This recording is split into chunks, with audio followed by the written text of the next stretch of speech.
ਜਿਸ ਤਰ੍ਹਾਂ ਪਹਿਲਾਂ ਦੱਸਿਆ ਸੀ BC ਕੰਜ਼ਰਵੇਟਿਵ ਦੇ leader MLA John Rustad studio 'ਚ ਆਏ ਹੋਏ ਨੇ। ਗੱਲਾਂ ਬਾਤਾਂ ਚੱਲ ਰਹੀਆਂ ਨੇ। ਇਲੈਕਸ਼ਨ ਵਰ੍ਹਾ ਹੈ। ਇਸ ਵਰ੍ਹੇ ਦੇ ਵਿੱਚ ਸਾਰੀਆਂ ਪਾਰਟੀਆਂ ਕੋਸ਼ਿਸ਼ ਕਰ ਰਹੀਆਂ। ਜਿਹੜਾ ਸਾਨੂੰ ਅਪਰੋਚ ਕਰਦਾ ਉਹਨਾਂ ਨਾਲ ਅਸੀਂ ਗੱਲਬਾਤ ਕਰਦੇ ਹਾਂ। ਜੌਨ ਰਸਟਡ ਐਕਸੈਸਿਬਲ ਨੇ। ਉਹ ਪਾਰਟੀ ਬਹੁਤ ਜ਼ਿਆਦਾ 2% ਤੋਂ ਲੈ ਕੇ ਪੋਲ ਦੇ ਵਿੱਚ ਅਬਾਊਟ 25% 'ਤੇ ਹੁਣ ਬੈਠੀ ਆ। ਸੋ ਪੋਲਸ ਫਲਕਚੁਏਟ ਹੁੰਦੇ ਨੇ, ਪਰ BC ਕੰਜ਼ਰਵੇਟਿਵ ਦਾ ਬੜੀ ਡਰਾਮੈਟਿਕ ਰਾਈਜ਼ ਹੋਇਆ ਪਿਛਲੇ ਦਿਨਾਂ ਦੇ ਵਿੱਚ।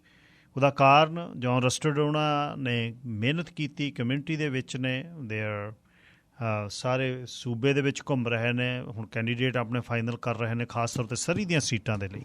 ਸੋ ਉਹਨਾਂ ਨਾਲ ਗੱਲਬਾਤ ਕਰਦੇ ਹਾਂ। Mr. Rustad, good to have you back in studio. Very nice to be back. Thanks for having me in here today. How was weekend?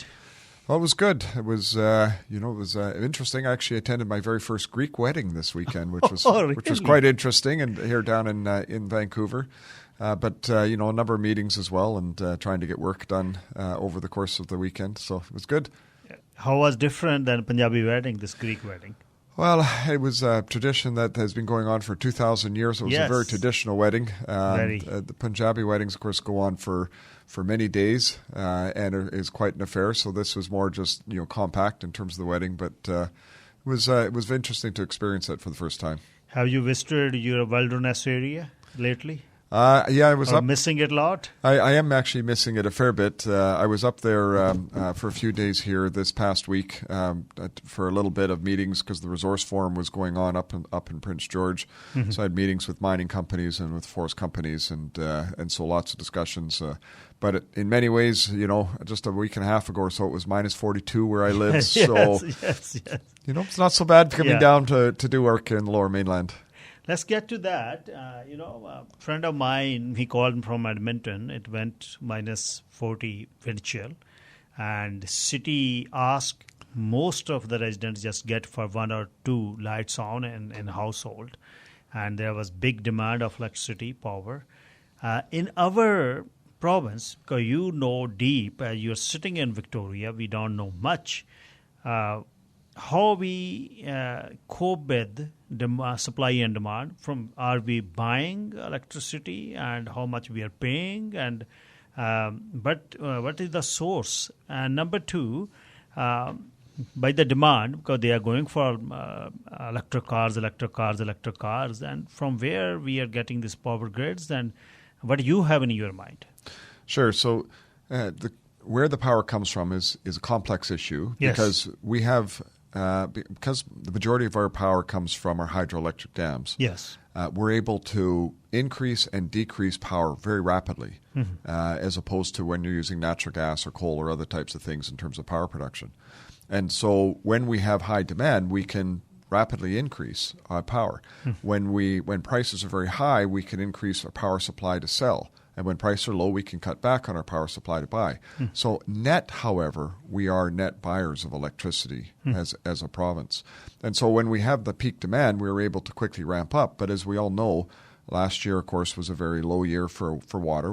It was a dry conditions. So many of our reservoirs are already very low. So if we're ramping up production to meet our current needs, what that means is we're going to be very reliant in coming months to buy power. And to make sure that we have what we need as a province. So when you look at the overall demand, only 16% of the energy we consume as a province is electricity. 84% comes from hydrocarbons. And so that means, and that's not just for electricity, that's all of our energy we use, all of our boats and trains and planes and heating our homes and industry and all that type of stuff. So as we look at using more and more electricity for electric cars or for heat pumps, these types of things, we are going to need to significantly increase the electricity we're producing. And so what source is that going to come from? And one of the things that we're talking about is we should actually start having a serious conversation about whether we should look at nuclear power in British Columbia. I don't think we're going to be building any more dams in this province. So where are we going to get that power from? And we need to have an open and honest conversation with people in the province about what those sources could be, what the cost could be, and what that looks like for ratepayers going forward. And next to it is infrastructure. It comes in the infrastructure. Locally, I start at 10 o'clock. This 91 is most of the time backed up. And we are going to north from Surrey, the bridges and tunnels. Tunnel, Liberal government, they wanted to build a bridge. Then NDP comes, they said no tunnel, still nothing is there. Liberals started in 16 to put some load bearing and sand and everything. They were ready to put the piles and everything, but they just removed that.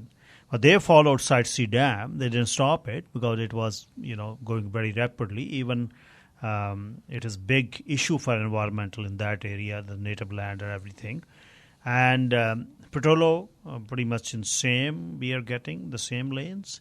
And with respect to infrastructure, what do you have in your mind? What you have an idea? If you get in the power or official opposition, the time will tell.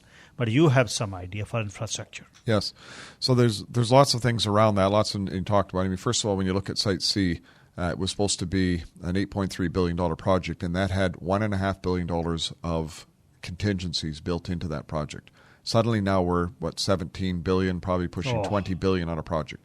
It's been horribly managed. Whether it's BC Hydro, whether it's the NDP government, it has been horribly managed. When you look at other infrastructure projects around the province, for example, the expansion along Highway 1, the putting the additional lanes on that there need to be done, 3 to 4 lanes all the way out through the valley. It's been promised. These guys are just incompetent in not being able to get these things done.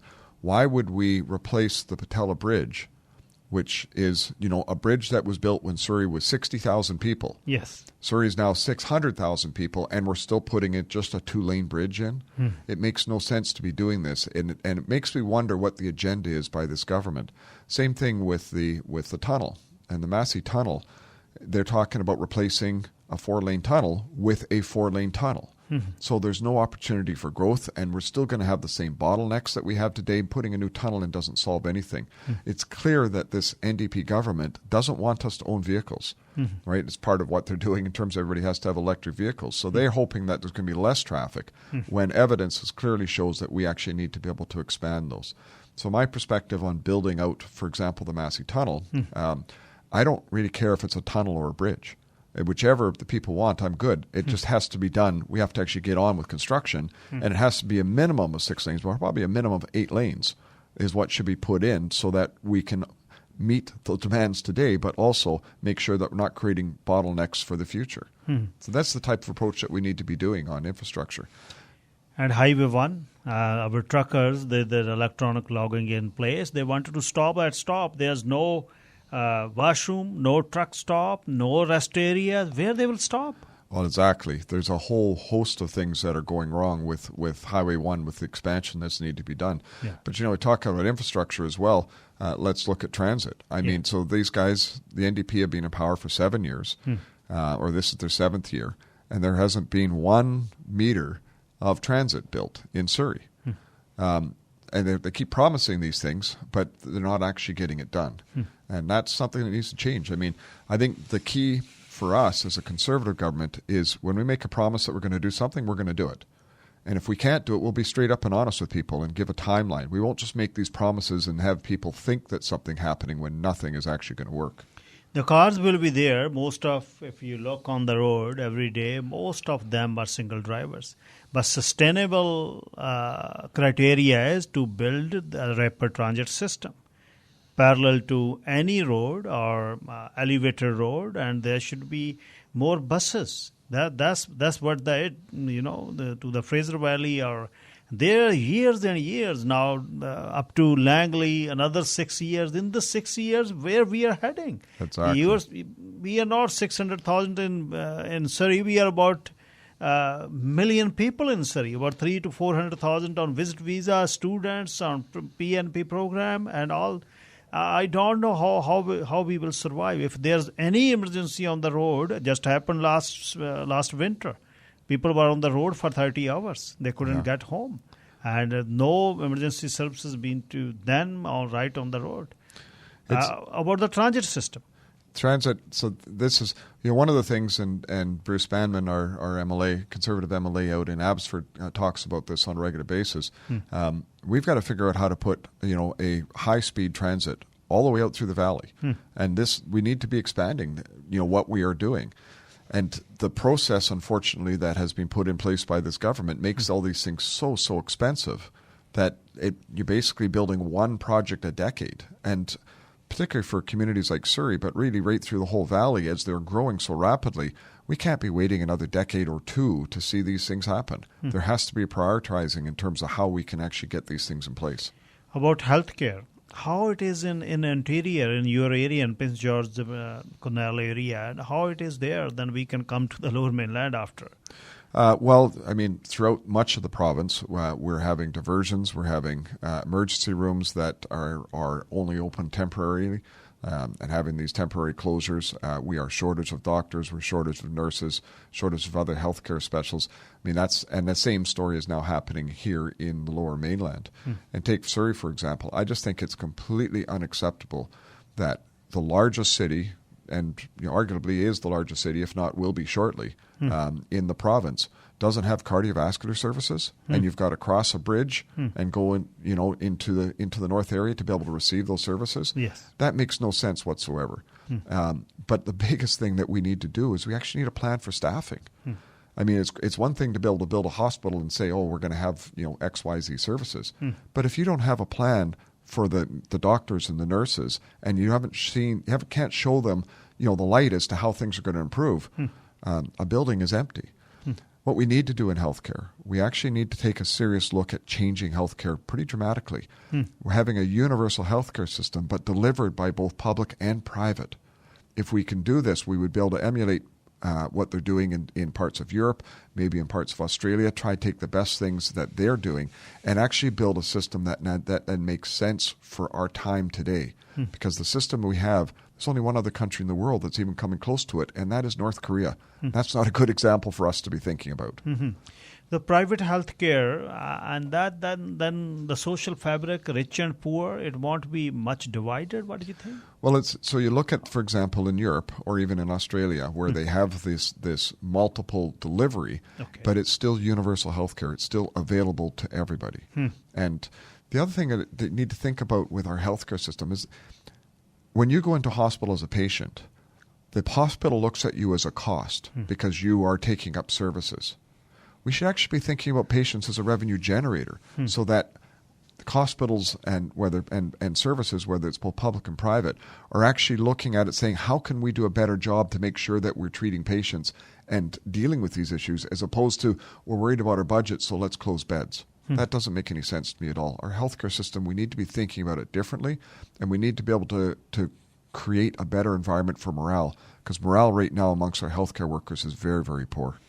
Another issue which is very hurtful, and I'm in touch with that because we have a NGO and we are serving food 2 times in Wali area from last five years. When I look on them, I feel it is very good model of a business. People are getting shelter paid by government, and drug addicts are there. They are getting welfare. Drug smugglers are selling drugs to them. They 6 or 7 are dying a day, about 250. Best place on earth. See our license, the plates on the cars. And saying that state of emergency from last 5 years doesn't solve anything. If you see in the east side of downtown, multi-story buildings are occupied by them, and some are them in this it's cold temperature. They are right in the snow. They were sitting on their wheelchairs. It is so hurtful to watch them. We have direct interaction with them. They were from good families. They were working class families. They got hurt on the job. After that, they slip. They end up in these alleys. You have something in mind to fix it? Yeah, it's so this is a big issue, and it is a very, very critical issue for certainly the whole province. It's not just here in the Lower Mainland. It's everywhere. It's everywhere. Okay. It's everywhere. You go into Kelowna and you can see, tent city being built in Kelowna and people with this. You go up even into Prince George and areas like that, and you still have people out living on the street, and even in these really cold temperatures. I mean, as a society, we have to be compassionate about this, but where we need to change is this idea of safe supply and decriminalization has been a complete failure. We have these so-called safe supply drugs that are making their way into high schools and creating the next generation of addicts. And you talk to anybody who has had an addiction, and they'll tell you they aren't recovered, they are recovering. It's a lifelong journey. So we should be thinking about it that way. How do we come in and create a plan and support for individuals to help them through their life? And so we need to have a range of services.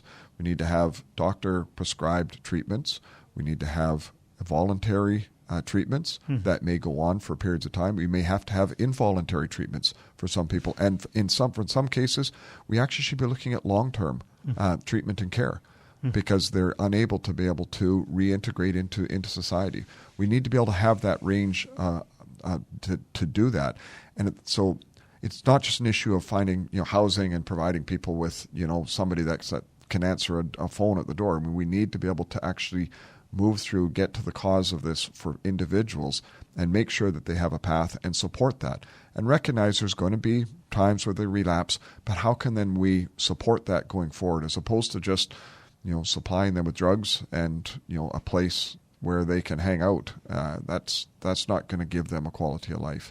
And I've talked actually with many First Nations as well, and they would actually like opportunities to be able to have services within their own nation, to be able to have people coming back, receiving those services, the cultural values, housing to go with it. So there's quite a few things that we should be looking at and sort of change course as to where we're going right now in the province. 2.5 gram hard drug per person. If there are 10 adults, now there's safe supply for the teens also. It was in National Post. I did a show on that. I don't know where we are heading to and what type of world it will be. So 10 people are pop up in a limousine and 2.5 multiplied with 10, so 25 gram of hard drug right in a limousine. And obviously it can be separate for 2.5 gram, but collectively it is 25 gram. Police can't get it back. Police can't charge that guy. And if they consume that much drug altogether, it will be disaster. Exactly. And from where, you are also a politician from years and years. How these things are coming in a politician's mind to start this everything? Well, you can go back many, many years ago, but at the end of the day, for the last 32 years, it's been 16 years of NDP and 16 years of BC Liberal.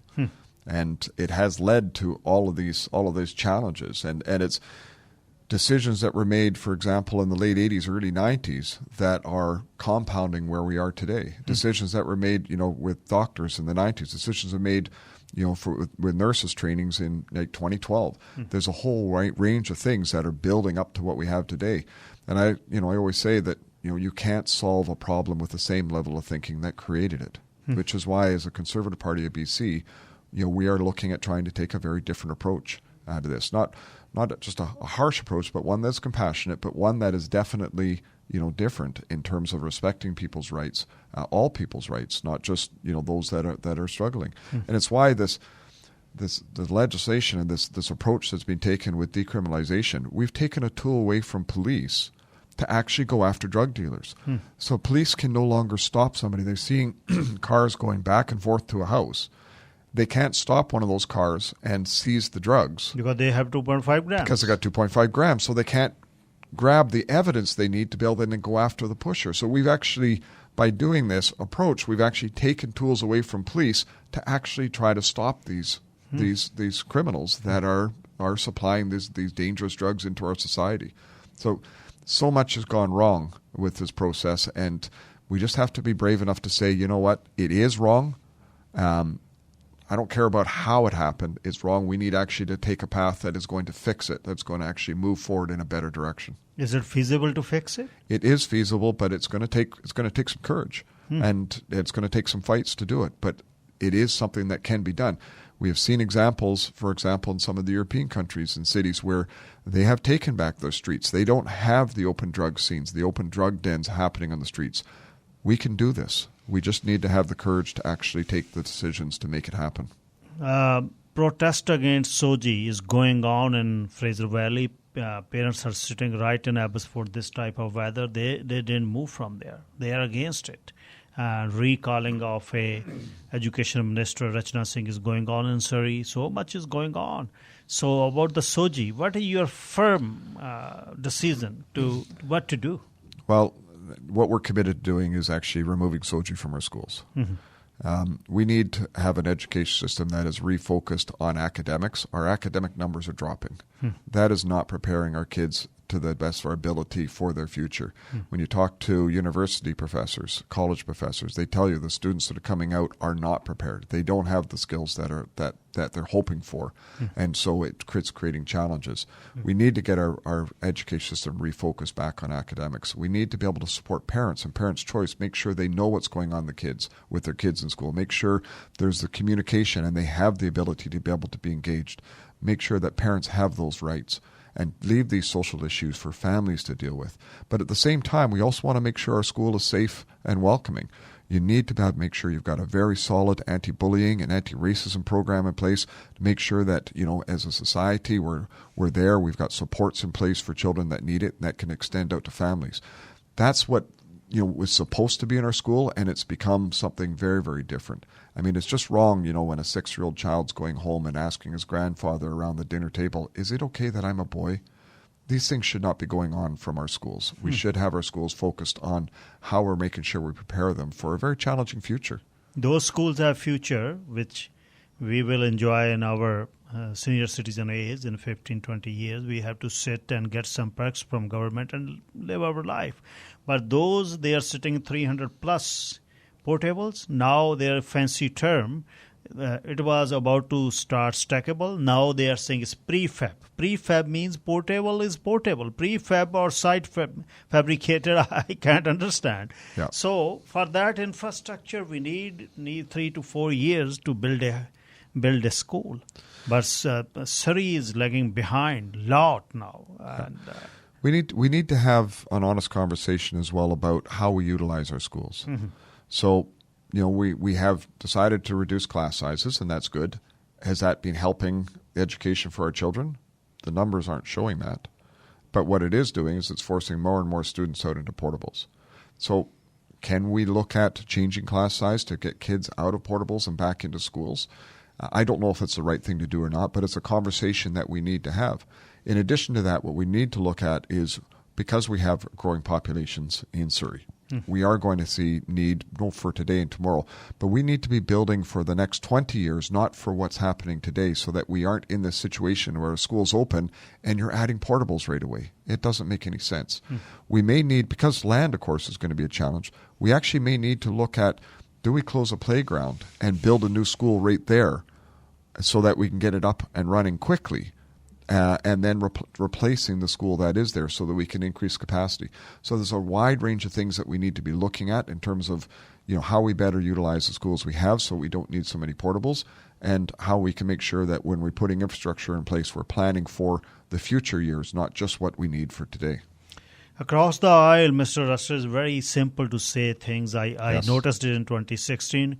I gave hours and hours to the NDP, and once they got on revolving chairs, high-class leather, then they forget. Then they don't want to come and sit in that hot seat. Their media advisors are telling 5 minutes, 10 minutes to us. Then they give instructions. Those jobs are created by us, the media. We gave time to the opposition. They get formed the government. Then they disappear. I know. I give the benefit of doubt. They get busy in their new role.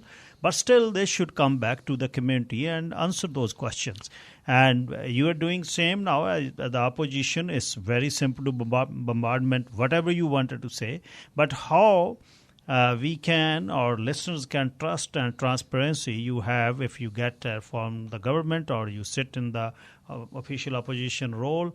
And I know you get firm from your new candidates that they should be accountable to their constituents. Yes. And your final message to the listeners.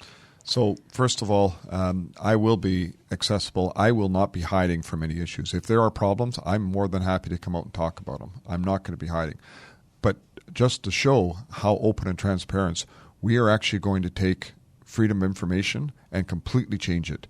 Let's make all the information that is the public's information, let's make it available.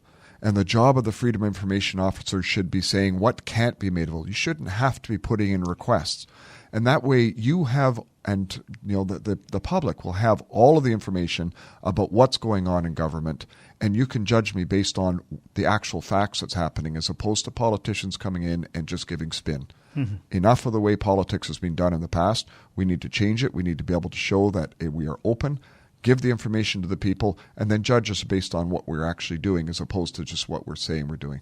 And that's how I think we can change this relationship and also, encourage future generations of politicians to be able to come out and just be straight up. That's what I think we are going to be trying to do as conservatives, and I think that's what people want. Mr. Rustad, you're always accessible. You come to show and give answer to whatever I ask you, and looking forward again, and soon you get time. Please come and we will talk more. Best wishes. I look forward to it very much. Thanks for having me on here again today. Thank you so much. Mr. John Rustad, BC Conservative Party ਦੇ leader ਤੇ MLA ਨੇ ਉਹ ਗੱਲਬਾਤ ਕਰ ਰਹੇ ਸੀ ਵਪਾਰਕ ਸੰਦੇਸ਼ਾਂ ਤੋਂ ਬਾਅਦ ਵਾਪਸ ਆਉਣਾ